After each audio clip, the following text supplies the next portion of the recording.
సాహితీ మిత్రులకు నమస్కారం. వనజ తాతనేని కథల ఛానల్కు సుస్వాగతం. విభిన్న కథల సమాహారం వనజ తాతనేని. ఈరోజు నేను వినిపించబోతున్న కథ ఫ్రెంచ్ కథ.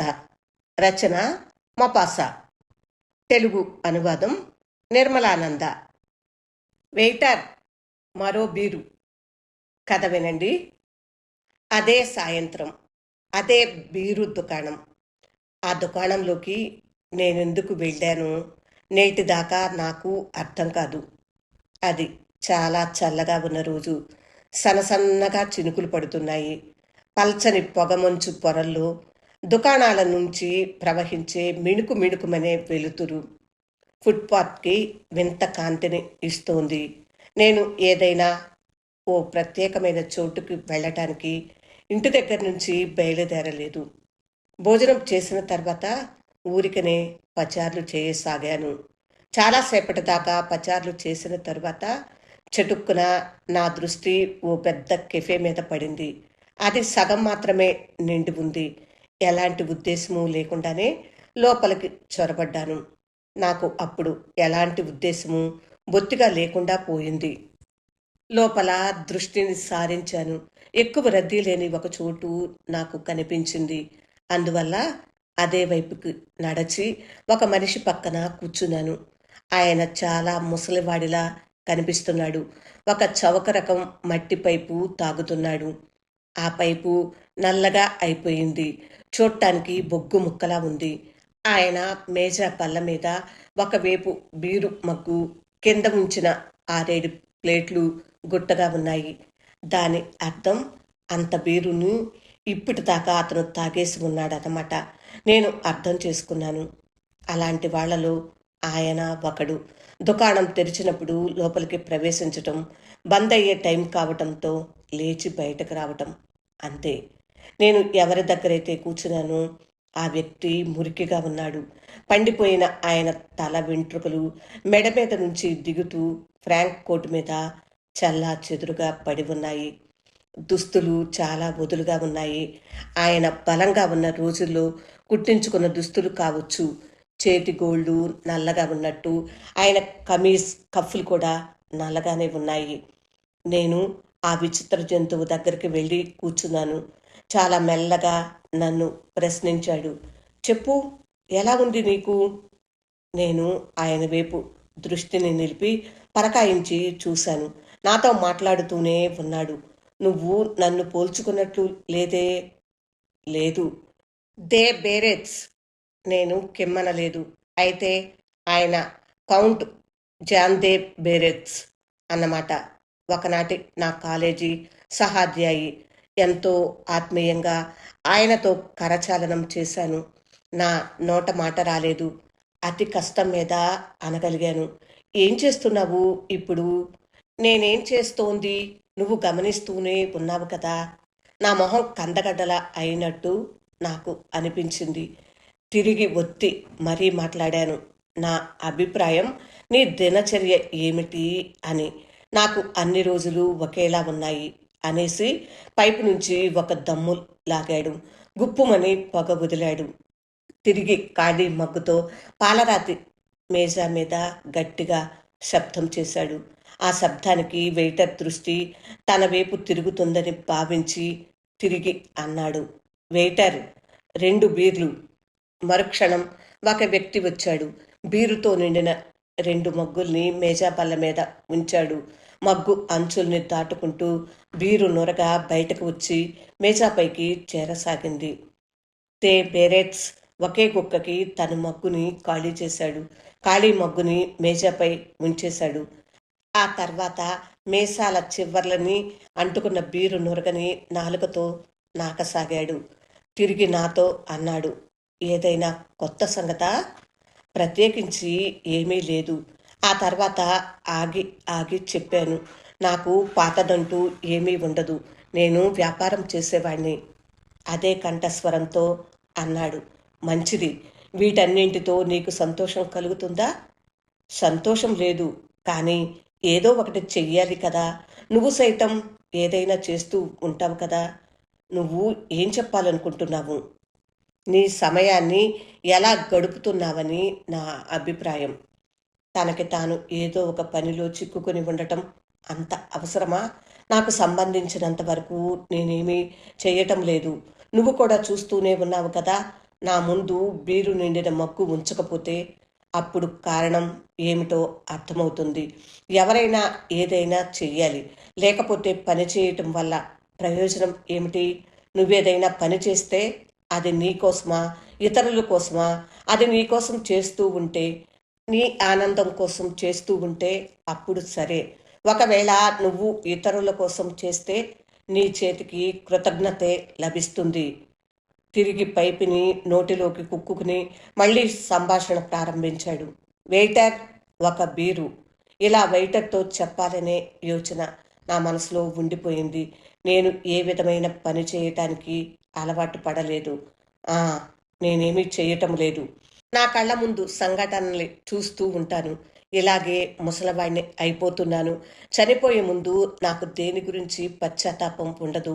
ఇప్పుడు నాకు ఈ చోటు తప్ప మరేది గుర్తురాదు. నాకు భార్య లేదు, పిల్లలు లేరు, ఏ విధమైన చింత లేదు, దుఃఖం లేదు, ఏమీ లేదు. ఇంతకన్నా ఎక్కువ సుఖం వేరే ఏదైనా ఉంటుందా? తర్వాత ఆయన తన ముందు అప్పుడే తెచ్చి ఉంచిన బీరు మగ్గుని ఖాళీ చేసేశాడు. పెదాలను నాలుకతో నాకాడు. తిరిగి పైపుని నోట్లో పెట్టుకున్నాడు. నేను తెలివి తక్కువ వెధవల అటు వైపు చూశాను. చూసి అడిగాను, కానీ ఎన్నడూ నువ్వు ఇలా లేవు కదా? క్షమించు దోస్త్, కాలేజీని విడిచిపెట్టేశాక ఇలాగే ఉంటున్నాను. కానీ ప్రియమిత్రమా, జీవించే పద్ధతి ఇది కాదు కదా. సరే, దాన్ని విడిచేయి. నువ్వు ఏదో ఒకటి చేసుంటావు కదా. ఏ యువతనైనా ప్రేమించి ఉంటావు, కొందరిని మిత్రులుగా చేసుకుని ఉంటావు. లేదు, నేను మధ్యాహ్నం నిద్ర నుంచి లేస్తాను, ఇక్కడికి తిన్నగా వచ్చేస్తాను, టిఫిన్ చేస్తాను, నా బీరుని తాగుతాను, సాయంకాలం దాకా ఇక్కడే కూర్చుంటాను, రాత్రి భోజనం చేస్తాను, తిరిగి బీరు తాగుతాను. 1 గంటకు రాత్రివేళ ఇంటికి తిరిగి వెళ్ళిపోతాను. కారణం, అప్పుడు ఇది మూసేస్తారు. తర్వాత భాగమే నాకు అన్నిటికన్నా కష్టమైంది. గత 10 ఏళ్ల కాలంలో 6 భాగాల్ని ఈ మూలన ఈ బెంచి మీద కూర్చుని గడిపేస్తూ వచ్చాను. మిగిలిన 4 భాగాల్ని నా పక్కపైన గడిపేస్తూ వస్తున్నాను, ఎలాంటి మార్పు లేకుండా. ఇదే నా దినచర్య. వీడు నన్ను వెర్రి వెంగళప్పని చేస్తున్నాడా అనిపించింది నాకు. అది పోనీ మిత్రమా, స్పష్టంగా చెప్పు. తప్పకుండా నీ మనసులో చాలా పెద్ద దుఃఖం ఉండి ఉంటుంది. నువ్వు ప్రేమించి మోసపోయి ఉంటావు. నీకు లోతైన దెబ్బ తగిలి ఉంటుందని సులువుగా అర్థం చేసుకోగలను. అన్నట్టు నీ వయసంతా అడిగాను నేను. 30 ఏళ్ళు. కానీ చూడటానికి మాత్రం 35కు తక్కువగా కనిపించను చెప్పాడు. ఆ మొహాన్ని ఇంకా పరకాయించి చూశాను. ఆ మొహం మీద దుఃఖానికి సంబంధించి లెక్కలేనన్ని ముడతలు పడి ఉన్నాయి. వాటిని చూసిన వారెవరైనా సునాయాసంగా చెప్పేయగలరు ఆయన ముసలివాడైపోయినాడని. ఆ కనుబొమ్మలు చాలా ఒత్తుగా ఉన్నాయి. పెద్ద పెద్ద మీసాలు ఆయనవి. పెద్ద గడ్డం. నీ వయసు కన్నా ఎంతో పెద్దవాడివిగా అనిపిస్తున్నావు. ఇది స్పష్టం. నువ్వు పెద్ద నిరాశతో కాలాన్ని గడిపేస్తున్నావేమో అన్నాను. నేను చెబుతున్నాను కదా, అలాంటిదేమీ జరగలేదు. నేనెన్నడూ బయటికి రాలేదు కదా. అందువల్ల ముసలివాడిలా అయిపోయాను. ఈ వాతావరణంలో కనిపించే ఏ వ్యక్తిలోనైనా చైతన్య లక్షణం అంటూ ఏమీ మిగలదు. ఇది ఆయన జవాబు. ఆ మాటల మీద విశ్వాసం కలగలేదు నాకు. నీకు పెళ్ళి అయి ఉండవచ్చు. అయితే ప్రేమించకుండా మాత్రం ఎవరికి ఇలా బట్టతల వచ్చేయదు. కాదన్నట్టు తన తలని అడ్డంగా తిప్పాడు. లేదు, లేదు, నేను ఎన్నడూ ఇంతటి అదృష్టవంతుడిగా లేను అంటూ ఆ తర్వాత తన దృష్టిని పైకి నిలుపుతూ అన్నాడు. నాకు బట్టతల రావటానికి కారణం గ్యాస్. కడుపులో ఏర్పడే గ్యాస్ మనిషికి శత్రువు అవుతుంది. వెయిటర్, నాకొక బీరు అంటూ, నీకు కావాలా అని నన్ను అడిగాడాయన. అక్కర్లేదు, థ్యాంక్ యూ. అయితే ఒకటి మాత్రం నిజం, నువ్వు నాలో ఉత్సాహాన్ని లేపావు. ఇది చెప్పు, మొదటిసారి నీ ఉత్సాహం భంగమైంది ఎప్పుడు? నీది సాధారణమైన జీవితం కాదు. వీటన్నింటి వెనక ఏదో ఒక బలమైన కారణం ఉండి ఉంటుంది అన్నాను నేను.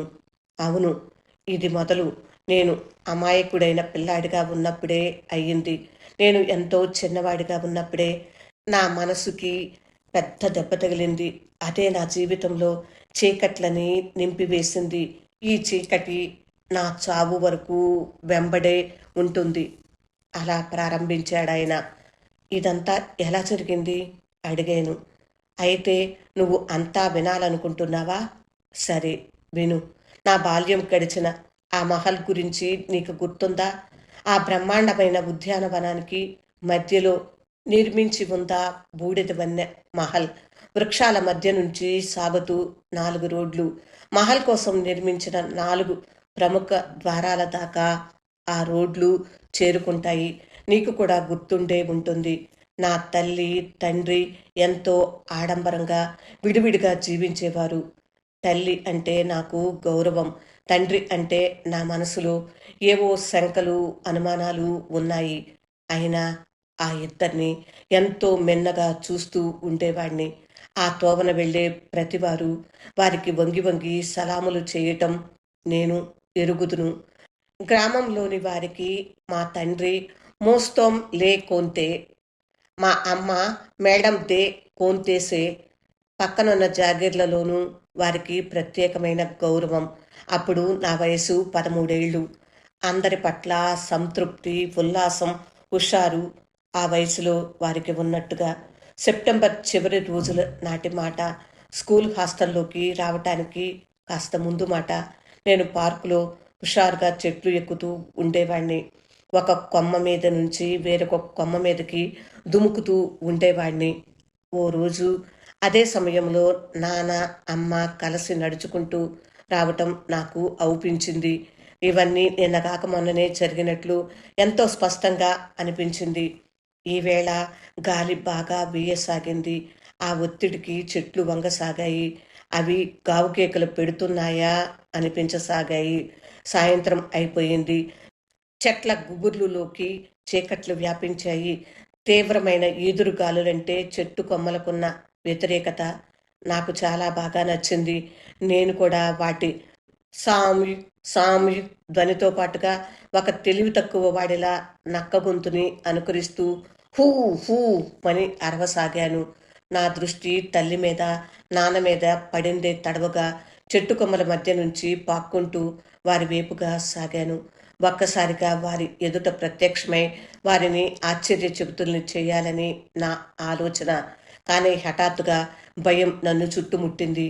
వారికి కొన్ని అడుగుల దూరం వరకు వచ్చి ఆగిపోయాను. మా తండ్రి క్రోధంగా అరవసాగారు. నీ తల్లి తెలివి తక్కువది. ఆవిడే కాదు, నువ్వు అలాంటి దానివే. నేను స్పష్టంగా చెబుతున్నాను. నాకు డబ్బు చాలా అవసరం. నువ్వు ఈ కాగితాల మీద సంతకం చెయ్యాలి. మా అమ్మ దృఢ కంఠంతో జవాబిచ్చింది. ఇది అబ్బాయి జామ్ భవిష్యత్తుకు సంబంధించిన విషయం. నేను ఎన్నటికీ ఈ కాగితాలపైన సంతకాలు చెయ్యనుగాక చెయ్యను. నువ్వు తండ్రి సంబంధమైన ఆస్తి అంతటినీ ఆ ఆడదానికి ఇచ్చేసినట్టుగా ఈ ధనం కూడా దానికి తగలెట్టేయకు. అప్పుడు మా తండ్రి ఆవేశంతో ఊగిపోయారు. గిర్రున తిరుగుతూ ఒక చేతితో మా అమ్మ కంఠం పుచ్చుకుని రెండో చేతితో తన శక్తినంతటినీ ఉపయోగించి బుగ్గల మీద ఎడాపెడా వాయించసాగాడు. మా తల్లి హ్యాట్ దూరంగా వెళ్ళి పడిపోయింది. ఆమె తల వెంట్రుకల ముడి విడిపోయింది. అవి వీపు మీద చెల్లా చెదురైపోయాయి. ఆమె దెబ్బల నుంచి తప్పించుకోవటానికి ప్రయత్నించింది. 2 చేతులతోనూ తన మొహాన్ని కప్పేసుకుంది. ఆమెను ఇంకా కొట్టాలనే ఉద్దేశంతో మా తండ్రి ఆమెని మళ్ళీ పట్టుకున్నాడు. మొహాన్ని కప్పే చేతుల్ని తొలగించేందుకు ప్రయత్నం చేశాడు. నాకు సంబంధించినంత వరకు మిత్రమా, నా దృష్టిలో ఈ ప్రపంచమే సమాప్తమైపోవచ్చింది. అన్ని నియమాలు, చట్టాలు మారిపోయాయి. నా ఎదుట ప్రకృతి పరంగా ఇలాంటిది ఏదో ఓ విధ్వంస ప్రకోపం సాగుతుంది. దీనివల్ల కలిగే నష్టం, హాని ఎన్నటికీ భర్తీ కాదు. నా చిన్నారి మెదడులో అప్పట్లోనే తుఫానులు ఉవ్వెత్తున లేచాయి. దుఃఖంతో, భయంతో ఊగిపోతూ ఎందుకనో గట్టిగా అరిచాను. గావు కేక పెట్టాను. తండ్రి నా కంఠస్వరాన్ని విన్నారు. ఆయన నన్ను చంపివేస్తారని నాకు అనిపించింది. తిన్నగా అడవి వైపు పారిపోయాను. నేను 1 గంటో, 2 గంటలో పరిగెత్తసాగాను. పొదల మధ్య నుంచి పరిగెత్తుతుంటే కంకర రాళ్ళు తగిలి పడిపోయాను. భయంతో, సందేహంతో నా పరిస్థితి పాడైపోసాగింది. తర్వాత నాకు చలి వేయసాగింది. ఆకలి వేయసాగింది. సుదీర్ఘమైన సమయం గడిచాక తెల్లవారింది. నాకు లేచి నిలబడే ధైర్యం లేదు. ఇంటికి తిరిగి వెళ్ళే పాటి శక్తి లేదు. ఇంటికి వెళ్ళి తండ్రి ఎదుట నిలబడాలంటే విపరీతమైన భయం. తిరిగి ఆయనని చూడదలుచుకోలేదు కూడా. నేనలా ఆకలితో ఆ చెట్టు కిందనే ప్రాణం విడిచిపెట్టేసే ఉందును. మా ఇంటి గుమస్తా ఒకాయన అక్కడ నన్ను వెతికి పట్టుకుని బలవంతంగా ఇంటికి తీసుకుపోయి ఉండకపోతే ఇంటికి వచ్చి చూద్దును కదా. అమ్మ, నాన్న ఎప్పటిలాగానే మామూలుగా ప్రవర్తిస్తున్నారు. అమ్మే నాతో అంది. పెంకికటమా, నువ్వు భయపెట్టేశావురా. రాత్రంతా నిద్రైపోలేదు. ఆమెకి నేను ఎలాంటి సమాధానము ఇవ్వలేదు. పైగా బోరున ఏడ్చేశాను. మా తండ్రి ఒక్క మాట రానివ్వలేదు తన నోటి వెంట. 8 రోజుల తర్వాత నేను హాస్టల్లో చేరిపోయాను. అయితే మిత్రమా, ఇదంతా నాకు సంభవించింది. నేను చిత్రం తాలూకు రెండో కోణాన్ని చూశాను. అది చెడ్డది. ఆనాటి తర్వాత నేనెప్పుడూ మంచి కోణాన్ని చూడనేలేదు. నా మెదడులో ఏం కూర్చుందో నాకు తెలీదు. నా ఆలోచనల్ని ఏ విచిత్రమైన ప్రతిబింబం చుట్టుముట్టిందో ఏమో. ఇప్పుడు నా మనసులో దేని గురించి కూడా ఇష్టత లేకుండా పోయింది. ఎవరి పట్ల నాకు ప్రేమ లేదు. ఆశలు, కోరికలు అన్నీ ముగిసిపోయాయి. నాకు ఎప్పుడూ కనిపించేదొక్కటే, తోవలో పడి ఉన్న మా అమ్మ మీద నాన్న దుష్ట వ్యవహారం. అదే కనిపిస్తూ ఉంటుంది. మరి కొన్నాళ్ల తర్వాత అమ్మ చనిపోయింది. నాన్న ఇంకా ఉన్నాడు.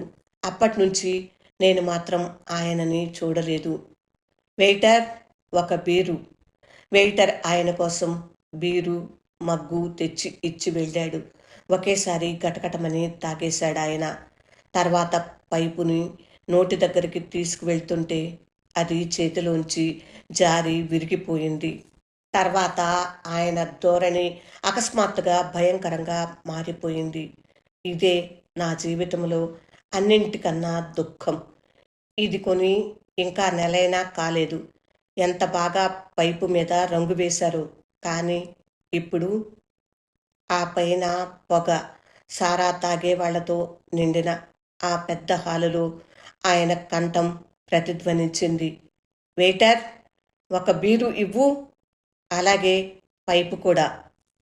వెయిటర్, మరో బీరు. ఫ్రెంచ్ కథ విన్నారు కదా ఫ్రెండ్స్. రచన మొపాసా. తెలుగు అనువాదం నిర్మలానంద. ఈ కథ మీకు అర్థమైందా ఫ్రెండ్స్? పిల్లల్లో తాము చూసిన దృశ్యాల తాలూకు అర్థాలు పెద్దయిన తర్వాత కూడా వేడిపోవు. అతనికి అదే పెద్ద దుఃఖం. తర్వాత తల్లి, తండ్రి సాధారణంగానే గడుపుతూ ఉండవచ్చు. కానీ పిల్లల్లో ఆ దృశ్యం తాలూకు ప్రభావం వీడిపోలేదు. అదే అతడిని ఏకాంతంగా, ఒంటరిగా ఉండేటట్లు చేసింది. అసలు కథ చెప్పకుండా ఇలా కొందరు కథకులు చెబుతూ ఉంటారు. ఇదే మొపాసా ప్రత్యేకత. మనిషి ప్రవర్తన వెనుక బాల్యం తాలూకు చిహ్నాలు ఈ కథలో కనిపించాయి. ఈ కథ మీకు నచ్చిందా ఫ్రెండ్స్? నచ్చితే లైక్ చేయండి. ఇంకా మీ ఫ్రెండ్స్కు, బంధువులకు షేర్ చేయండి. నా ఛానల్ సబ్స్క్రైబ్ చేయనట్లయితే సబ్స్క్రైబ్ చేయండి. విభిన్న కథల సమాహారం వనజ తాతినేని.